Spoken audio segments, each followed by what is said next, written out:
Class 12 semester 3 ক্যাপাসিটরের আমরা এর আগে দুটো ভিডিও দিয়েছিলাম। একটা আমাদের ওয়ান শট ছিল যেখানে পুরো ক্যাপাসিটরটা ছিল, এবং একটাতে আমরা সার্কিট অ্যানালাইসিস করেছিলাম। তো যারা যারা এখনো দেখোনি এই দুটো ভিডিও, আমি রিকোয়েস্ট করব তাদেরকে এই ভিডিও দুটো যেন অবশ্যই দেখে নেয়। এইখান থেকে তোমাদের পরীক্ষায় কোশ্চেন আসতে পারে, আসতেই এমন বলছি না, আসতে পারে, 99% চান্স আছে। বিশেষ করে এই সার্কিট অ্যানালাইসিস, এখানে যে কনসেপ্টগুলো আমরা দিয়েছিলাম এই কনসেপ্টগুলো কারেন্ট ইলেকট্রিসিটিতে আমাদের ব্যবহার হবে, এবং আমাদের এই চ্যাপ্টারে এই কনসেপ্টটা ভীষণই গুরুত্বপূর্ণ। তোমরা যে কোনো সালের যেই মেনের কোশ্চেন তুলবে এবং আমরা দেখবে যেই মেনের কত কোশ্চেন আমরা এই ওয়ান শটটাই করে দিয়েছিলাম। তো যারা নতুন আছো অবশ্যই চ্যানেলটাকে আমি রিকোয়েস্ট করবো সাবস্ক্রাইব করে নিতে, আর এই টেলিগ্রাম চ্যানেলটাই যুক্ত হয়ে যেতে। এইখানে কিন্তু আমরা তোমাদের নোটগুলো, এখানে যেগুলো পড়ানো হচ্ছে তার নোটগুলো কিন্তু টেলিগ্রাম চ্যানেলে প্রোভাইড করে দেবো, পিডিএফটা। ক্যাপাসিটর সিরিজে থাকলে ঠিক এরকম পরপর ভাবে যুক্ত থাকে, এখানে যেমন আছে দেখতে পাচ্ছি পরপর ভাবে যুক্ত থাকে। এইটা হচ্ছে সিরিজে, ঠিক আছে। সিরিজে থাকলে আমাদের রেজিস্ট্যান্স যেমন প্যারালালি যেটা থাকে তার সাথে ক্যাপাসিটরের সিরিজের মিল আছে, মানে 1/C1 + 1/C2 + 1/C3 এরকম হয়। বাট যদি দুটো ক্যাপাসিটর সিরিজে যুক্ত থাকে, দুটো ক্যাপাসিটর, তখন উপরটা গুণ আর নিচেরটা যোগ হয়ে যায়, ঠিক আছে। দুটো ক্যাপাসিটরের মধ্যে গুণ ভাজিত দুটো ক্যাপাসিটরের মধ্যে যোগ, এটা হচ্ছে সিরিজ কম্বিনেশন। আর প্যারালাল কম্বিনেশনে কি হয়, জাস্ট নর্মালি যোগ হয়। এবার সিরিজ আর প্যারালালের আমি বৈশিষ্ট্য বলেছিলাম যে প্যারালালের ক্ষেত্রে ভোল্টেজটা সেম থাকে, প্রত্যেকটা ক্যাপাসিটরের দুই প্রান্তে ভোল্টেজ সেম থাকে।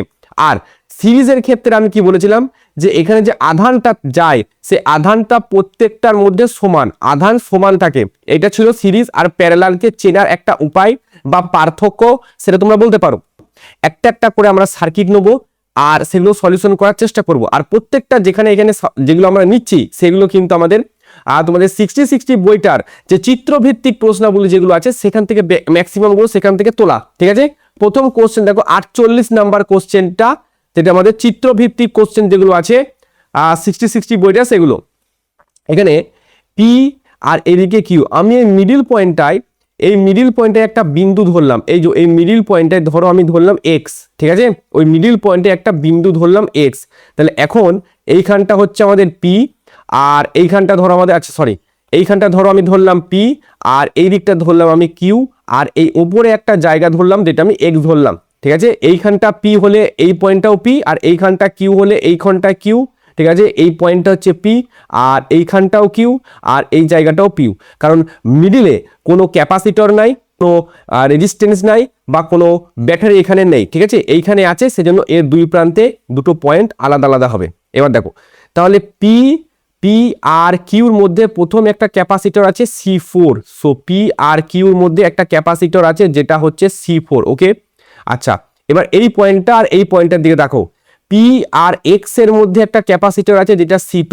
আচ্ছা, পি আর এক্স এর মধ্যে একটা ক্যাপাসিটর আছে যেটা হচ্ছে আমাদের C2। আচ্ছা, এখানে কিউ আর এক্স এর মধ্যে আরো একটা ক্যাপাসিটর আছে যেটা C3। তো কিউ আর এক্স এর মধ্যে আরো একটা ক্যাপাসিটর আছে যেটা হচ্ছে আমাদের C3, আর কিউ আর এক্স এর মধ্যে আরো একটা ক্যাপাসিটর আছে যেটা হচ্ছে আমাদের C1। So Q R x এর মধ্যে আরো একটা ক্যাপাসিটর আছে যেটা হচ্ছে আমাদের C1, ওকে। এতদূর অবধি আশা করি তোমরা বুঝে গেছো সার্কিটটা। তাহলে এখানে দেখতে পাচ্ছি যে C1 আর C3 এরা কি আছে, পরস্পর সমান্তরালে যুক্ত আছে। তাহলে নিচের দিকটা আমাদের C4 থাকছে, ঠিক আছে।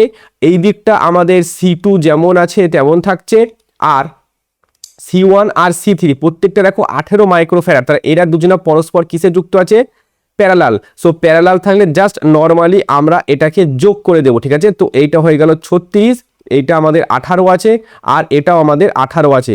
এই বিন্দুটা পি বিন্দু আর এই বিন্দুটা কিউ বিন্দু। এখন 18 আর 36 কিসে আছে, পরস্পর প্যারালাল আছে। কি বললাম, 18 আর 36 পরস্পর সিরিজে আছে। সো এই ক্ষেত্রে আমরা ক্যালকুলেশন করবো 1/C ইকুইভ্যালেন্ট সমান 1/C1 প্লাস 1/C2, ঠিক আছে।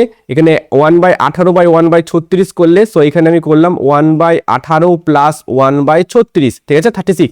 তো 36 লসাগু, তাহলে 2 প্লাস 1। তো এটা আমাদের আসছে সি ইকুইভ্যালেন্ট, যেটা আসছে সেটা হচ্ছে কত, 12, ওকে। সো এই সব কটাই মুছে এইখানে এই দিকটা আমি মুছে দিলাম, এবং এইখানটা আমি শুধু একটা 12 মাইক্রোফ্যারাডের একটা ক্যাপাসিটরকে বসিয়ে দিলাম। সো এই জায়গায় জাস্ট একটা 12 মাইক্রোফ্যারাডের ক্যাপাসিটরকে আমি রেখে দিলাম। আচ্ছা সরি, 12 মাইক্রোফ্যারাডের ক্যাপাসিটরকে এখানে আমি দেবো, ঠিক আছে। তো এখানে আমি একটা 12 এটা আমি যুক্ত করে দিলাম এবং এটা হচ্ছে 12, এটা হচ্ছে 8। এবার এরা দুজনা পরস্পর কিসে যুক্ত আছে? প্যারালাল যুক্ত আছে। তো এইখান থেকে আমাদের যে সার্কিটটা বেরোবে 12 + 18, এটা হচ্ছে পি বিন্দু, এটা হচ্ছে কিউ বিন্দু। সো 12 আর 18 যুক্ত করলে 30 হবে, ঠিক আছে। সো এটা হচ্ছে 30 মাইক্রোফ্যারাড এবং এটা হচ্ছে আমাদের অ্যান্সার। 48 দাগের কোশ্চেন। নেক্সট কোশ্চেন দেখো, এ আর বি এর মধ্যে তুল্য ধারকত্ব নির্ণয় করতে বলেছে। সো এ আর বি এর মধ্যে এখানে একটা ক্যাপাসিটর আর এখানে একটা ক্যাপাসিটর, এটা হচ্ছে এ পয়েন্ট আর এটা হচ্ছে বি পয়েন্ট, এটা 4 আর এটা 4। এবার উপরের দিকটা দেখো, এইখান থেকে এই পয়েন্টটা মানে উপরের দিকটা, এরা দুজনে পরস্পর কিসে যুক্ত আছে? প্যারালাল সিরিজে যুক্ত আছে। সিরিজে যুক্ত থাকলে কি হবে? 4 ওপরটা গুণ 4 × 4 বাই 4 + 4, তাহলে 16/8, তার মানে 2, তার মানে উপরটা হচ্ছে 2, ঠিক আছে। সো মাঝের একটা পয়েন্ট আছে যেটা এরকম করে আছে 4 মাইক্রোফ্যারাড, এটা আছে। আর এর ওপরে আমি এইখানে আরও একটা ক্যাপাসিটর যুক্ত করেছি যেটা হচ্ছে 2 হয়েছে সেটা, তাহলে 2। এবার এই 4 আর এই 2 পরস্পর কিসে যুক্ত আছে? প্যারালাল যুক্ত আছে, তাহলে নর্মালি যোগ হয়ে যায়। যোগ হয়ে গিয়ে তাহলে ওইটা দাঁড়াবে 6, ঠিক আছে। এখানে 4টা মুছে দিলাম, 4টা মুছে দিয়ে এখানে লিখছি আমি 6। আর এরা দুজনা পরস্পর সিরিজে আছে, তার মানে এইখান থেকেও আমি 2 পাবো। তাহলে এরা দুজনা যদি 2 হয়ে যায়, ঠিক আছে, এদের দুজনকে আমি মুছে দিলাম এবং এটাও আমি 2 করে দিলাম, তাহলে 2। এবার এ আর বি এর মধ্যে যে রেজিস্ট্যান্সটা আছে, ক্যাপাসিটরটা আছে, এরা দুজনা পরস্পর সমান্তরাল সমবায়ে যুক্ত। সো জাস্ট নর্মালি যোগ এবং এটা 8 উত্তর, ঠিক আছে। সো 8 মাইক্রোফ্যারাড এটার অ্যান্সার। পি ও কিউর মধ্যে তুল্য ধারকত্ব। সো এটা দেখতে একটু অন্যরকম লাগিয়েছে, বাট এটা সিরিজে যুক্ত আছে। সিরিজে যুক্ত থাকলে আমি করব কি 2 × 2/2 + 2, তাহলে 4/4 মানে হচ্ছে 1। আমি এই এইখানকার এই জায়গাটার কথা বলি, ঠিক আছে, শুধুমাত্র এইটার কথা বললাম, তাহলে কত হলো? 1। সো এইখানে আমাদের পি বিন্দু আছে, এইখান থেকে আমাদের একটা পয়েন্ট যাচ্ছে, তারপরে এই দিকে আমাদের আর একটা পয়েন্ট যাচ্ছে, এটা 1 বেরোলো, আর এইখানটাও 1 বেরোলো, আর এই জায়গাটাও আমাদের একই বেরিয়েছে, ঠিক আছে। এটা হচ্ছে পি বিন্দু ধরো, এটা কিউ বিন্দু ধরো, P/Q, ঠিক আছে। তাহলে C at P and Q মানে 1/c ইকুইভ্যালেন্ট সি 2 করা হয়, তাহলে 1/1 + 1/1 + 1/1, এটা যদি করা হয় তাহলে 3/1 আসে, ঠিক আছে। সো সি পি কিউ এটা হচ্ছে 1/3 অ্যান্সার আসবে, 1/3 মাইক্রোফ্যারাড, 1/3 মাইক্রোফ্যারাড, অপশন বি। 49 দাগেরটা হলো। নেক্সট 50 দাগেরটা দেখো, এই কোশ্চেনটা আসার প্রবল চান্স আছে তোমাদের, ঠিক আছে। ইম্পর্টেন্ট কোশ্চেন এটা তোমাদের জন্য, এই টাইপের কোশ্চেনটা তোমাদের জন্য ইম্পর্টেন্ট। দেখো এটা এক্স হলে এইটা যদি এই পয়েন্টটা কি আছে, এই পয়েন্টটাও এক্স, এবং এটা এর মাঝে কোনো ক্যাপাসিটর নেই, কোনো রেজিস্ট্যান্স নাই, কোনো ব্যাটারি নাই, কিচ্ছু নাই, তাহলে এই পয়েন্টটাও আমরা এক্স নিতে পারি। আচ্ছা এই পয়েন্টটা ওয়াই হলে এই পয়েন্টটা অবশ্যই ওয়াই হবে না, কারণ মাঝে ক্যাপাসিটর চলে এসছে। তাহলে এই জায়গাটায় আমি ধরলাম এক্স, এই জায়গাটা এই জায়গাটা ওয়াই ধরলাম। যদি এই জায়গাটা ওয়াই হয়, ঠিক এই দিক বরাবর এত দূর এসে এই জায়গাটাতে আমাদের ওয়াই হবে। তাহলে আচ্ছা এখানে একটা কাজ করি, এখানে এক্স আর ওয়াই তো অনেক কটা হয়ে গেল, এ আর বি করে দিলাম, ঠিক আছে। এটা হচ্ছে আমাদের এ পয়েন্ট, তাহলে এইদিকে গিয়ে এইখানটাতে আমাদের এ পয়েন্ট, আর এইখানটায় বি পয়েন্ট হলে এইদিকে ঘুরে এত দূর আমাদের বি পয়েন্ট। আচ্ছা এবার আমরা সার্কিটটা রিড্র করব। এইখানে আমাদের এক্স আছে, এইখানে আমাদের ওয়াই আছে, ঠিক আছে। আর একটা আছে বি, একটা আছে এ, ওপরে একটা দিলাম বি আর নিচে একটা দিলাম এ। এবার কি জিজ্ঞাসা করেছে দেখো, এ আর বি এর মধ্যে একটা আছে 2 মাইক্রোফ্যারাড। সো এ আর বি এর মধ্যে একটা আছে, সেটা হচ্ছে 2। আচ্ছা এ আর বি এর মধ্যে, তো এইটা আমাদের হয়ে গেল। আবার একটা এ আর বি এর মধ্যে একটা আছে, সেটা হচ্ছে 2, তাহলে আবারও এ আর বি এর মধ্যে আরও একটা আছে, যেটা হচ্ছে আমাদের 2 হলো। আচ্ছা এইখানে দেখো এ আর বি এর মধ্যে আরও একটা আছে, এ আর বি এর মধ্যে, ঠিক আছে, এ আর বি এর মধ্যে আরও একটা আছে এই জায়গায়, সেটাও হচ্ছে আমাদের 2 এ আর বি এর মধ্যে। আচ্ছা এ আর বি এর মধ্যে আরও একটা আছে, সেটা 2। এবার এইখানে একটা মিস্টেক হয়ে গেছে, যেটা এক্স সেটাই এ, যেটা এক্স সেটাই এ, তার মানে এইখানে আমি এটা কি করলাম, এইখানটা আমি করে দিয়েছি এক্স, ঠিক আছে, এটা এক্স এটা বি, ঠিক আছে। আর এর উপরে আমাদের কিন্তু বি এর সাথে ওয়াই, এবার এটা হচ্ছে বি, আর বি এর সাথে ওয়াই এর একটা কানেকশন আছে, ওকে, বি এর সাথে ওয়াই এর একটা কানেকশন আছে। সো এটা হচ্ছে আমাদের এ কানেকশন, এই জায়গাটা হচ্ছে আমাদের এ কানেকশন, এই জায়গাটা আমাদের এ, আর এই জায়গা, আর এই জায়গাটা ওয়াই, এটা এক্স এটা ওয়াই। এবার এদের দুজনের মধ্যে তুল্য ধারকত্ব নির্ণয় করব। খুবই সহজ হয়ে গেল জিনিসটা। কি করলাম, প্রথমে আমরা সেম পোটেনশিয়াল দিলাম, এই জায়গাটা এক্স হলে এটাও এক্স হবে, ঠিক আছে, দেখো এই জায়গাটা ধরো আমি এক্স ধরেছি, তো এই জায়গাটা তো এক্স আছে, এই এক্সটা এটা, তাহলে এটা ঘুরে এত দূর যাচ্ছে, এটা এক্স। এবার এটা ওয়াই হলে এখানে ওয়াই হবে না, কারণ মাঝে ক্যাপাসিটর চলে এসছে, সেজন্য আমি এটা ধরলাম এ ধরলাম। আচ্ছা, যেহেতু আমি অঙ্কতে বি ধরে নিয়েছি, তো এটা আমি বি ধরলাম, এটা হচ্ছে বি, তাহলে এটা বি হলে ঘুরে এত দূর অবধি আসবে, এটাও বি হবে। তাহলে এবার পয়েন্টগুলো কি কি আমরা পেলাম, আমরা পয়েন্ট যেগুলো পেলাম সেটা হচ্ছে এক্স পেলাম, বি পেলাম আর ওয়াই পেলাম, এক্স বি আর ওয়াই। এবার এক্স আর বি এর মধ্যে দেখো প্রথমে একটা 2 মাইক্রোফ্যারাড, এক্স আর বি এর মধ্যে আরো একটা, আচ্ছা 2, এটা 3, এটা 5, আচ্ছা মিস্টেক হয়ে গেছে, এটা হচ্ছে 2, একটা 3 আর একটা 5। আচ্ছা, সো একটা হচ্ছে 2 আর এটা ধরো আমাদের হচ্ছে 3 আর এটা হচ্ছে আমাদের 5। ওকে, এটা হচ্ছে আমাদের 5, তো 2 3 5 হয়েছে, 2 3 5। এবার আমি যদি 1/c ইকুইভ্যালেন্ট বের করতে চাই, এই সি প্যারালাল যেটা আছে, আচ্ছা প্যারালাল যদি থাকে আমরা কি করব, জাস্ট নর্মালি যোগ করে দেবো, ঠিক আছে। তাহলে 5 আর 3 8 আর 2 10, তাহলে এক্স হলো এখানে, বি হলো এখানে আর ওয়াই হলো এখানে, তাহলে এইখানে হচ্ছে আমাদের 10, ঠিক আছে, এটা হচ্ছে আমাদের 10। আর বি থেকে ওয়াই যেটা আছে সেটা আমাদের এর সাথে কানেক্ট থাকবে, যেটা হচ্ছে আমাদের 10। ওকে, তাহলে 10 আর 10 যদি পরস্পর সিরিজে থাকে তাহলে গুণ করলাম 10 ইন্টু 10 বাই 10 প্লাস 10, তার মানে 100, 100/20, সরি 100/20, তার মানে এটা হচ্ছে 5, ঠিক আছে। সো 5 আমাদের অ্যান্সার। ওকে, নেক্সট কোশ্চেন দেখো, এ ও বি বিন্দুর মধ্যে তুল্য ধারকত্ব নির্ণয় করতে বলেছে। প্রথমে এই যে উপরের যে দুটো আছে, এই দুটো পরস্পর কিসে যুক্ত আছে আমরা দেখতে পাচ্ছি, সিরিজে যুক্ত আছে। যদি সিরিজে যুক্ত থাকে তাহলে ক্যাপাসিটর হয়ে যাবে ওদের অর্ধেক হয়ে যায়, দেখো C into C by C plus C, ঠিক আছে। তাহলে এখানে হচ্ছে সি স্কোয়ার বাই 2c, তো এই সি এর সাথে এই সি কেটে উপরে একটা সি থাকছে, কত হচ্ছে c/2। সো এইটা হয়ে গেল আমাদের c/2। এবার নিচেতে কিভাবে যুক্ত আছে, এর সাথে এখানে একটা কানেক্টেড আছে আমাদের প্যারালাল, যেটা হচ্ছে সি, আর এইদিকে একটা আছে সি আর এইদিকেও একটা আছে সি, এটাও সি আর এটাও সি, এরা দুজনা পরস্পর এ আর বি এর সাথে কানেক্টেড এবং নিচেতেও একটা সি আছে। মানে এবার সার্কিটটা দাঁড়ালো এই জায়গাতে এসে আমাদের দাঁড়িয়েছে। আচ্ছা, এখানে c/2 আর এখানে সি, এরা পরস্পর কিসে যুক্ত আছে, সমান্তরালে, যা জাস্ট নর্মাল একটা যোগ করব, তাহলে c/2 প্লাস সি, তার মানে এখানে আসছে 3c/2। তাহলে পুরো এই টার্মটা উঠিয়ে এই জায়গাটা পুরোটা আমি তুলে এখানে বসাচ্ছি কি 3c/2, এখানে বসাচ্ছি 3c/2। এবার এই 3c/2 আর এই সি আর এই সি, এরা পরস্পর কিসে যুক্ত আছে, এরা পরস্পর যুক্ত আছে কিন্তু সিরিজে। তাহলে সিরিজে থাকলে আমাকে 1/c আকারে করতে হবে, তাহলে 1/c ইকুইভ্যালেন্ট যদি করতে চাই তাহলে 1/c plus 1/c plus 1/3c/2 লিখবো, সেই 2টা ঘুরে পড়ে যাবে। আচ্ছা, এখানে তাহলে লসাগু যেটা দাঁড়াচ্ছে সেটা হচ্ছে 3c, ঠিক আছে, 3 প্লাস 3 প্লাস 2, তাহলে 3 আর 3 6 আর 2 8, 3 আর 3 6 আর 2 8, তাহলে 8/3c। এখন তাহলে সি ইকুইভ্যালেন্ট যেটা দাঁড়াচ্ছে সেটা দাঁড়াচ্ছে 3c/8। সো এইখানে এই পুরো টার্মটাকে আমি যদি তুলে এইখানটা তাহলে কি বসাবো, 3c/8 বসিয়ে দিই একটা, 3c/8, আর বাদবাকি যে এই টার্মগুলো আছে এইগুলোকে আমি সব মুছে দিচ্ছি, ঠিক আছে। পুরো টার্মটা মুছে দিলাম, ডাইরেক্ট কানেকশন এবং এই দিকটা তো ডাইরেক্ট কানেকশন। সো এইখানে আমাদের দাঁড়াচ্ছে 3c/8।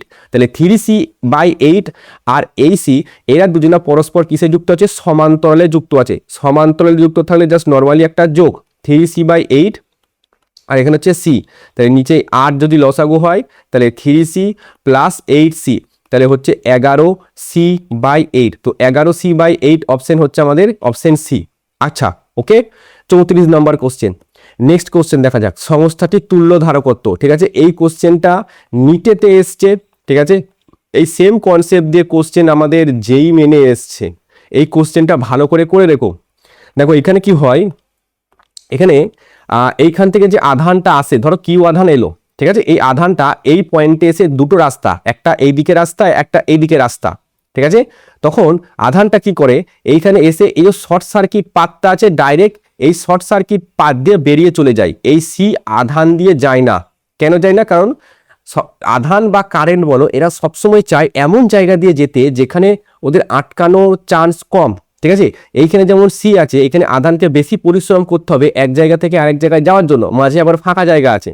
বাট এই দিকে যদি চলে যায় তাহলে ডাইরেক্ট সে চলে যেতে পারে। সেই জন্য আধান বা কারেন্ট এরা কি করে, যদি কোনো জায়গায় শর্ট সার্কিট থাকে সমস্ত কারেন্ট সেদিক দিয়ে বা সমস্ত কারেন্ট বা সমস্ত আধান সেদিক দিয়ে চলে যেতে শুরু করবে যেদিকে শর্ট সার্কিট আছে। তো এই ক্যাপাসিটরটার কোনো দাম নেই, ঠিক আছে, এই ক্যাপাসিটরের কোনো দাম নাই। তাহলে ওপরে জাস্ট একটা নর্মালি সি আছে আর নিচেতেও একটা নর্মালি জাস্ট সি আছে এবং এরা সব ডাইরেক্ট কানেক্টেড আছে, ঠিক এরকম কানেক্টেড আছে, সার্কিটটা হয়ে গেছে এরকম, এটাও সি এটাও সি, এরা দুজনা পরস্পর কিস আছে, সমান্তরালে আছে, সমান্তরালে থাকলে জাস্ট নর্মালি একটা যোগ হয়ে যায়, সি প্লাস সি 2C, আমাদের 2C অ্যান্সার। নেক্সট এই কোশ্চেনে দেখো, এবার এই কোশ্চেনটা যদি এইখানে সার্কিটটা পরস্পর কি থাকতো, যুক্ত থাকতো, তাহলে আমরা কি মনে করতাম যে এই 2 মাইক্রোফ্যারাড ক্যাপাসিটরের কোনো দাম নেই, বাট এখানে দেখো এটা 3 মাইক্রোফ্যারাড ক্যাপাসিটর দিয়ে দিয়েছে, তাহলে এইখানে আমাদের 12 মাইক্রোফ্যারাড বা শুধু 12 লিখলেও চলতো। আচ্ছা এখানে দেখো এই 3 আর 2 এরা দুজনে কিসে যুক্ত আছে, আমরা দেখতে পাচ্ছি প্যারালাল যুক্ত আছে, সমান্তরালে যুক্ত আছে, 3 আর 2 তাহলে আমরা এখানে পাবো 5, সো 3 আর 2 5 পাচ্ছি। আর এইদিকে আমাদের একটা ক্যাপাসিটর আছে যেটা হচ্ছে 20, তাহলে 12 5 আর 20 এটা থাকে, তাই তো, এটা নিচে 12 3 আর 2 এই দুটো নর্মালি যোগ 5 আর নিচে হচ্ছে 20, তাহলে 1/c ইকুইভ্যালেন্ট যদি করি তাহলে 1/12 প্লাস 1/5 প্লাস 1/20 এটা হলো। আচ্ছা এখানে আমি লসাগুটা করে নিচ্ছি, তাহলে 20 5 আর হচ্ছে 12 এর লসাগু, 5 4 20, 5 1 5 আর হচ্ছে 12 আর একটা হচ্ছে 4 দিয়ে যাচ্ছে, 4 1 4 4 1 4 4 3 বসে, 4 3 12 5 12 60, তাহলে 60 হলো লসাগু, তাহলে এখানে হচ্ছে 5 এখানে হচ্ছে 12 আর এখানে হচ্ছে 3, ওকে 5 আর 3 8 12 আর 8 20, 5 আর 3 8 12 আর 8 20, সো 20/60, তার মানে সি ইকুইভ্যালেন্ট যেটা দাঁড়াচ্ছে সেটা হচ্ছে 3, ঠিক আছে, তার মানে এর অ্যান্সার কত 3, অপশন বি হচ্ছে এর অ্যান্সার। নেক্সট আমাদের কনসেপ্ট দেখা যাক, নেক্সট আমাদের যে কনসেপ্ট সেটা হচ্ছে হুইস্টন ব্রিজ। সার্কিটের ভিতরে মানে ক্যাপাসিটর সার্কিটে যদি কোনো সার্কিট দেখতে 1 নম্বর হচ্ছে, এটা হচ্ছে আমাদের 1 নম্বর সার্কিট এরকম হয়, বা এরকম সার্কিট 2 নম্বর আর এটা হচ্ছে 3 নম্বর, এই টাইপের সার্কিটগুলো যদি তোমরা দেখতে পাও, অথবা আরেকটা হয় 5টা ক্যাপাসিটর পাবে তোমরা, 1টা 2টো 3টে 4টে 5টা ক্যাপাসিটরকে যদি তোমরা এইরকম কোনো কনফিগারেশনে আনতে পারো, তো যদি এরকম কোনো সার্কিট আমরা পাই, সেই সার্কিটগুলো সলিউশন করা কিন্তু সব থেকে সহজ। কি হয়, যদি ধরো C1/C3 আছে, C1/C3 আছে, এখানে C1 আর এখানে C3, এটা সমান C1/C3, এটা সমান যদি এরকম হয় C2/C4 যদি হয় C2/C4, তখন কি হয়, এই মিডিলে যে ক্যাপাসিটর আছে এটা হয়ে যায় ক্যান্সেল, এর মধ্যে দিয়ে তখন আধান যায় না। এটার ক্ষেত্রেও সেম, এই P/Q সমান যদি S/T হয়ে যায়, P/Q সমান S/T হয়ে যায়, এই মিডিলটার ভেতর দিয়ে কোনো আধান কিন্তু যায় না, তখন একে আমরা ওপেন করে দিতে পারি, মানে সরিয়ে দিতে পারি। সেম একই রকম ভাবে এই সার্কিটটাকে যদি সলিউশন করা হয় এই টাইপে আসে, ঠিক আছে, এই সার্কিটটাকে সলিউশন করলে ঠিক এই টাইপের আসবে, কিন্তু তোমাকে পয়েন্ট দিয়ে করতে হবে, যেমন একটা অঙ্ক এক্ষুনি আমরা করলাম, সেম একইভাবে, ঠিক আছে, এটা এ ধরতে হবে, এটা যেমন বি পয়েন্ট আছে, এই পয়েন্টটা অন্য একটা ধরতে হবে, এবং এই 4টে পয়েন্ট হবে, এবং এখানে 5টা রেজিস্ট্যান্স 5টা ক্যাপাসিটর আছে আমরা দেখতে পাচ্ছি, সেখান থেকে সার্কিটটাকে এই জায়গায় নিয়ে আসা যায়, ওকে আমরা করব। তো তখন আমরা কি বলতে পারবো যে এটা একটা হুইস্টন ব্রিজ, ঠিক আছে, এটা বলে হুইস্টন ব্রিজের সাম্যাবস্থার শর্ত। যখন হুইস্টন ব্রিজ সাম্যাবস্থায় থাকে, অ্যাট দ্যাট টাইম এই মিডিলে যে ক্যাপাসিটর আছে, ঠিক আছে, মিডিলে যে ক্যাপাসিটর আছে এটাকে আমরা ওপেন করে দিতে পারি বা ওপেন করে সরিয়ে দিতে পারি। দেখো একটা অঙ্ক করাচ্ছি, তাহলে তোমাদের কনসেপ্টটা ক্লিয়ার হয়ে যাবে। এই কোশ্চেনটার দিকে তাকাও, এটা হচ্ছে 27 নম্বর কোশ্চেন। এই পয়েন্টটা এ আছে আর এই পয়েন্টটা ওয়াই আছে, এই পয়েন্টটা বি আছে, এই পয়েন্টটা সি আছে। এখানে ক্যাপাসিটরটা মানে পয়েন্টগুলো দিয়ে দিচ্ছে, সেজন্য আমাদের জন্য খুবই ইজি হয়ে যায়। সো এই পয়েন্টটা আমরা এ পয়েন্ট নিচ্ছি, এটা হচ্ছে আমাদের এ পয়েন্ট, ওকে, এটা হচ্ছে আমাদের ডি পয়েন্ট, ওকে, এখানে সি আছে একটা বি আছে, ওপরে আমি দিলাম সি আর নিচেই আমি দিলাম বি। এবার কি করে করবো দেখো, এ আর এই সি এর মাঝে একটা এখানে আছে C3, এ আর সি এর মাঝে, এ আর সি, তাহলে এ আর সি এর মাঝে একটা ক্যাপাসিটর আছে, এটা যেটা হচ্ছে আমাদের 6, সবকটাই 6ই আছে। এবার এখানে দেখো এ আর বি এর মাঝে একটা C1 আছে, তাহলে এ আর বি এর মাঝে একটা C1 আছে, এটা ঠিক আছে, এ আর বি এর মাঝে একটা আমাদের C1 আছে, এটাও হচ্ছে আমাদের 6, ওকে, সো এটাও আমাদের কাজ হয়ে গেল, এটারও কাজ হয়ে গেল। বি আর সি এর মাঝে কি বলছি, বি আর সি এর মাঝে আমাদের আরো একটা ক্যাপাসিটর আছে, সরি এ আর বি, এখানে আমি এ এর সাথে ডি কানেক্ট করে দিয়েছি, এ আর বি এর মাঝে বলেছে, সো এই জায়গাটা হচ্ছে এ আর এটা হচ্ছে বি, এদের দুজনের মাঝে হচ্ছে আমাদের 6, ঠিক আছে, এ আর বি এর মাঝে 6। এবার বি আর সি এর মাঝে আছে 20, তো বি আর এটা হচ্ছে সি, এদের দুজনের মাঝে আছে আমাদের 20। সো এদের দুজনের মাঝে হচ্ছে আমাদের 20, এটা হয়ে গেল। এখানে দেখো সি আর ডি এর মাঝে একটা আছে 6, তাহলে সি আর ডি এর মাঝে একটা আছে আমাদের 6, তো এটা আমাদের হয়ে গেল। আর এখানে সি আর ডি এর মাঝে আরো একটা, সি বলছি এখানে, সি আর ডি এর মাঝে হয়ে গেল। এবার এইটা দেখো সি আর ডি এর মাঝে, 6, এটা হয়ে গেছে, এটা এখনো হয়নি। এটা হচ্ছে আমাদের বি আর ডি এর মাঝে, ঠিক আছে, এটা হচ্ছে বি আর ডি এর মাঝে একটা আছে 6 মাইক্রোফ্যারাড। সো বি আর ডি এর মাঝে আরো একটা আছে যেটা হচ্ছে 6। তাহলে দেখো এইটা বাই এটা যদি করি, এটা যদি আমি C1 ধরি, এটা যদি আমি C2 ধরি, এটা যদি আমি C3 ধরি, আর এটা যদি আমি C4 ধরি, তাহলে C1 ভাজিতক C2 সমান C3 ভাজিতক C6, পুরোটা যদি করি তাহলে 6/6 সমান 1 আসছে। তার মানে এই মিডিলে যে ক্যাপাসিটর আছে একে আমি সরাতে পারি। ওকে, একে যদি সরাই তাহলে এইদিকে 6 আর 6 পরস্পর প্যারালালি যুক্ত থাকে, সিরিজে যুক্ত থাকে। তাহলে 6 × 6/6 + 6 মানে হচ্ছে 36, আর নিচে হচ্ছে 12, ঠিক আছে। তাহলে 36/12 মানে 3। তাহলে উপরে যেটা দাঁড়ালো সেটা দাঁড়াচ্ছে 3, ওইটা দাঁড়াচ্ছে আমাদের 3, আর এই নিচেটাও এটাও কিন্তু আমাদের 3 দাঁড়াচ্ছে। এবার 3 আর 3 পরস্পর কিসে যুক্ত হচ্ছে? সমান্তরালে, জাস্ট নর্মালি যোগ, উত্তর আসবে 6। সো উত্তর আমাদের অপশন ডি। এইটা হয়ে গেল আমাদের হুইস্টন ব্রিজ টাইপের যে সমস্ত কোশ্চেন সেগুলো সলিউশন করার নিয়ম, এইরকম করে সলিউশন করতে হয়। আচ্ছা, নেক্সট আমরা যেটা করবো সেটা হচ্ছে ইনফাইনাইট ল্যাডার সার্কিট। কি সার্কিট? ইনফাইনাইট ল্যাডার সার্কিট, খুবই ইম্পর্টেন্ট। এখানে আমরা শর্ট ট্রিক ইউজ করেছি ডাইরেক্ট, উপরের গুলো ধরো সবই C1 আর নিচের গুলো C2, ঠিক আছে। এবার এখানে দেখো নিচের দিকে কোনো ক্যাপাসিটর দেওয়া নাই, এবং এই সার্কিটটা মনে রেখো, দেখো এল, এখানে একটা এল, এই একটা এল, এরপরে একটা এল, মানে এই টাইপের উল্টো দিকে এল আছে, দেখো উল্টো দিকে এল। এবার এইখানে একটা ক্যাপাসিটর আছে, এইখানে একটা ক্যাপাসিটর, এইখানে একটা ক্যাপাসিটর, এখানে একটা, এরকম করে এই সার্কিটটা তুমি মনে রেখে দিও, ঠিক আছে, যে উল্টো দিকে এল আছে সব কটাতে, এবং নিচে কোনো ক্যাপাসিটর নেই। সেক্ষেত্রে আমরা যদি বাই করি তাহলে C2 তার স্কোয়ার মানে মিডিলটার স্কোয়ার প্লাস 4C1 × C2, আর এইখানে যে C2টা আছে সেটা বাইরে, ঠিক আছে। ঠিক এই কনসেপ্টের উপরে কিন্তু নিট বা যেই মেন বলো বা যেই অ্যাডভান্স অবধি কিন্তু কোশ্চেন এসেছে। একটা অঙ্ক করবো এখানে, দেখো এই কোশ্চেনটা দেখো, প্রত্যেকটা কি বলেছে, সি সি সি সি দিয়ে দিচ্ছে। এই কোশ্চেনটা তোমরা সব বই মোটামুটি পেয়ে যাবে। তাহলে যদি এখানে আমি সি ইকুইভ্যালেন্ট বের করতে চাই, ঠিক আছে, নিচে আমি আগে একটা 2 দিয়ে দিলাম, আর এইখানে প্রথম কি বলা হচ্ছে C2 স্কোয়ার, C2টা কোনটা? মিডিল পোর্শনটা, তাহলে সি তার স্কোয়ার প্লাস, এবার হবে 4C1 × C2, তাহলে 4C1 আর C2, তাহলে C × C2 মাইনাস, দেখো মাইনাস C2টা কিন্তু রুটের বাইরে আছে, তো মাইনাস C একটা বাইরে আছে। এবার এটা আমাদের ক্যালকুলেশন করতে হবে। সো এখানে নিচে 2 দিলাম, দেখো 4C² + C², তাহলে √5C² মাইনাস C।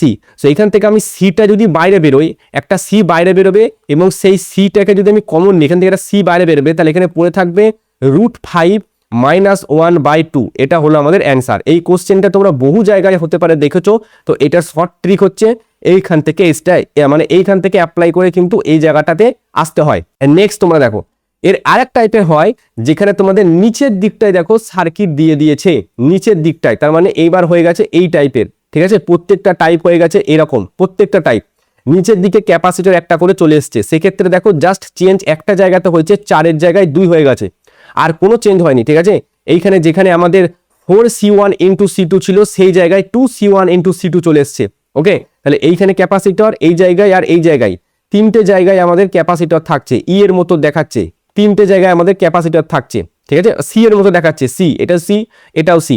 ওকে, তো এইটার উপরে একটা কোশ্চেন আমরা তোমাদের দেখিয়ে দিই, যেমন এই কোশ্চেনটা। তাহলে সি অ্যাট এ বি যদি আমি করি, তাহলে √C2 তার স্কোয়ার, C2 মানে হচ্ছে মিডিল পোর্শনটা, সেটা হচ্ছে সি, তার মানে C2 তার স্কোয়ার প্লাস 2C1 × C2 আছে, 2C1 × C2, সো 2C1 এর জায়গাতেও সি আর C2 জায়গাতেও সি, মাইনাস এদিকে আছে আমাদের C2, তাহলে মাইনাস C2 জায়গাতেও আমি আবারও সি বসালাম, আর নিচে আছে 2, তাহলে 2C² আর এখানে একটা C², 3C², তাহলে √3 আর C²টা বাইরে নিয়ে নিয়েছি, -C/2। এবার সি যদি কমন নিই তাহলে এখানে পড়ে থাকছে √3 - 1/2, তাহলে √3 - 1 × C/2 হচ্ছে এটার অ্যান্সার, আর এটা হচ্ছে √5 - 1 × C/2। এইগুলো হচ্ছে আমাদের ইনফাইনাইট ল্যাডার সার্কিট।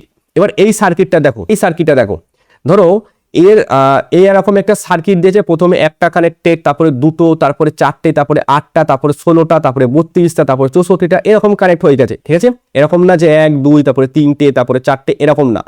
তো আমরা যদি এক একটা লাইনের তুল্য ধারকত্ব বের করি, ঠিক আছে, এবং পরপর সবগুলো তো সিরিজে প্যারালালি যুক্ত হচ্ছে, মানে সবকটাকে যোগ করে দেবো। কি বললাম, এইটার তুল্য ধারকত্ব বের করলাম, এই দুটোর তুল্য ধারকত্ব বের করলাম, এই 4টের তুল্য ধারকত্ব বের করলাম। এবার এরা পরপর কিসে কানেক্টেড আছে, সমান্তরালে কানেক্ট থাকলে সবকটা নর্মালি যোগ হয়। তো এর যে তুল্য ধারকত্ব সেটা আমি ধরলাম সি, তাহলে C1 এটা সমান ধরলাম সি। এর যে তুল্য ধারকত্ব দুটো যেহেতু আছে, তাহলে এর অর্ধেক হয়ে যায়, তাহলে এর তুল্য ধারকত্বকে C2 দিলাম, আর এর তুল্য ধারকত্বকে C3 দিলাম। ঠিক আছে, তাহলে C2 সমান, যদি একই মানের দুটো ধারকত্ব পরস্পর সিরিজে থাকে, কি বললাম, একই মানের দুটো ধারকত্ব যদি পরস্পর সিরিজে থাকে, তাহলে তুল্য ধারকত্ব হবে যে কোনো একটা ধারকত্বকে নাও আর কতগুলো ধারক যুক্ত আছে সেটা দিয়ে ভাগ দিয়ে দাও, তাহলে C2 হয়ে গেল। আর C3 তাহলে কতগুলো আছে, 4টে, তাহলে ওপরে হবে C আর নিচে হবে 4। ওকে, তাহলে C/2 C/4, যদি 8টা থাকতো C/8। তাহলে এরা পরস্পর কিসে যুক্ত আছে, পরস্পর প্যারালালি যুক্ত আছে। যদি প্যারালাল যুক্ত থাকে, জাস্ট CP3 প্যারালাল যদি যুক্ত থাকে, প্যারালাল সবকটা যুক্ত আছে, তার মানে এদেরকে জাস্ট একটা নর্মালি আমরা যোগ করব। তাহলে C যদি আমি পড়তে আসি, তাহলে C plus C/2 plus C/4 plus C/8, এরকম ইনফাইনাইট অবধি এটা যেতে থাকবে। আমি এখানে কি করলাম, সিটাকে কমন নিয়ে নিলাম, তাহলে পড়ে থাকছে 1 প্লাস হাফ প্লাস 1/4 প্লাস 1/8, এবং এটা ইনফাইনাইট অবধি যেতে থাকছে। এবার দেখো, এটা একটা গুণোত্তর প্রকৃতি, আমাদের গুণোত্তর সিরিজ। এই সিরিজটার সাম হয় Sn সমান হয় A/1 মাইনাস আর, A/1 মাইনাস আর। এটা কি স্যার, এটা হচ্ছে প্রথম পদ, এই সিরিজের প্রথম পদকে 1, সো এখানে হচ্ছে 1 মাইনাস আরটা কি, দুটো পদের মধ্যবর্তী যে ব্যবধান, যে পার্থক্য, হাফ আর 1-এর মধ্যে পার্থক্য কত, হাফ। 1-এর 4 থেকে 1-এর 2 বাদ দাও, পার্থক্য কত, 1-এর 2। 1-এর 8 থেকে 1-এর 4 বাদ দাও, পার্থক্য কত, 1-এর 2। মানে প্রতিটা ক্ষেত্রে পার্থক্য কিন্তু থাকছে 1-এর 2, এবং এটা তোমাদের আসবে 2। ঠিক আছে, সো এটা আমাদের আসছে 2। তাহলে উত্তর হচ্ছে 2C মাইক্রোফ্যারাডে যদি দিয়ে থাকে তো মাইক্রোফ্যারাড, এবং যদি ফ্যারাডে দেওয়া থাকে তো ফ্যারাড। তো এখানে হচ্ছে 2C।